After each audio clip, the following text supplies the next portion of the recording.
রবিবাসরীয় vote প্রচারে ঝড় উঠল উত্তমের। 211 নম্বর চণ্ডীপুর বিধানসভা তৃণমূলের প্রার্থী হয়েছেন উত্তম বারিক। চণ্ডীপুর বিধানসভায় রবিবাসরীয় প্রচারে ঝড় তুললেন তৃণমূল কংগ্রেস প্রার্থী। এদিন দলীয় প্রার্থী উত্তম বারিক চণ্ডীপুর বিধানসভার বিভীষণপুর গ্রাম পঞ্চায়েতের বিস্তীর্ণ এলাকায় জনসংযোগ কর্মসূচি পালন করেন। তার পাশাপাশি বাকিভেরি, জাগাতিতলা সহ একাধিক গ্রামে বাইক মিছিলের মধ্য দিয়ে নির্বাচনী প্রচার করেন। স্থানীয় মানুষের সঙ্গে জনসংযোগের মাধ্যমে কথা বলেন। এমনকি তরুণ প্রার্থীকে দেখে যুবক যুবতীরা সেলফি তুলতে ব্যস্ত। প্রচারে বেরিয়ে সাধারণ মানুষের সমস্যা, চাহিদা ও উন্নয়ন সংক্রান্ত মতামত মন দিয়ে শোনেন প্রার্থী উত্তম বারিক। প্রচারের পাশাপাশি মন্দিরে পুজো দেন। প্রচারের ফাঁকে পায়ে চায় পে চর্চাতেও দেখা যায় তৃণমূল প্রার্থীকে। বুথ ভিত্তিক সংগঠন মজবুত করা, ভোটারদের কাছে সরকারের উন্নয়নের বার্তা পৌঁছে দেন তিনি।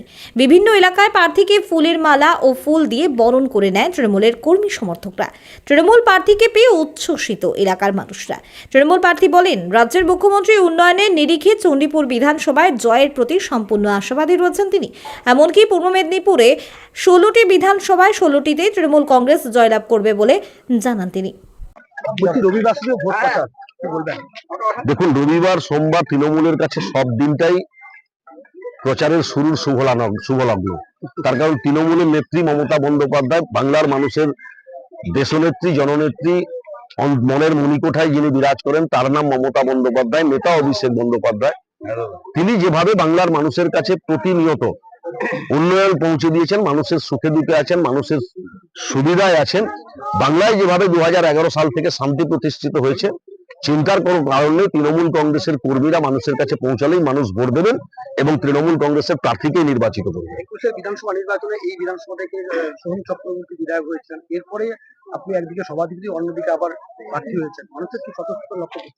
মানুষের প্রচন্ড ঢল। আজকে আপনারা তো সঙ্গে আছেন, দেখছেন যে বিভীষণপুর গ্রাম পঞ্চায়েতে আমরা নির্বাচনী প্রচার আজকে সর্বপ্রথম আমি শুরু করেছি।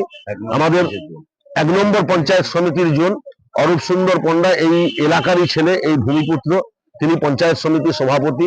আমাদের সৌরভ এই গ্রাম পঞ্চায়েতের উপপ্রধান, তাদের নেতৃত্বে সমস্ত আমাদের বুথ সভাপতি থেকে আঞ্চলিক লিডারশিপ থেকে আমাদের ত্রিস্তর পঞ্চায়েত ব্যবস্থা নির্বাচিত প্রতিনিধি থেকে সকলেই উপস্থিত আছেন।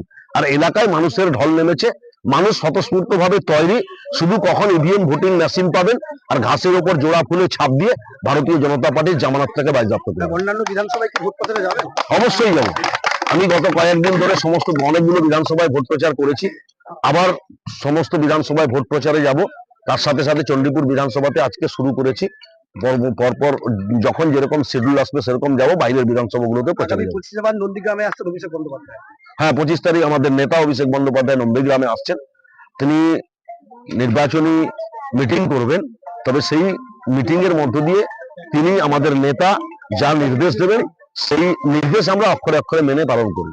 এখনো পর্যন্ত চণ্ডীপুরে প্রার্থী ঘোষণা করেনি বিজেপি। কেন প্রার্থী ঘোষণা করেনি সেটা বলার কথা নয়, তবে তারা তো জেনে গেছে যে 16টা বিধানসভা কেন্দ্রের মধ্যে 12 থেকে 14টা আসন তৃণমূল কংগ্রেস জিতবে।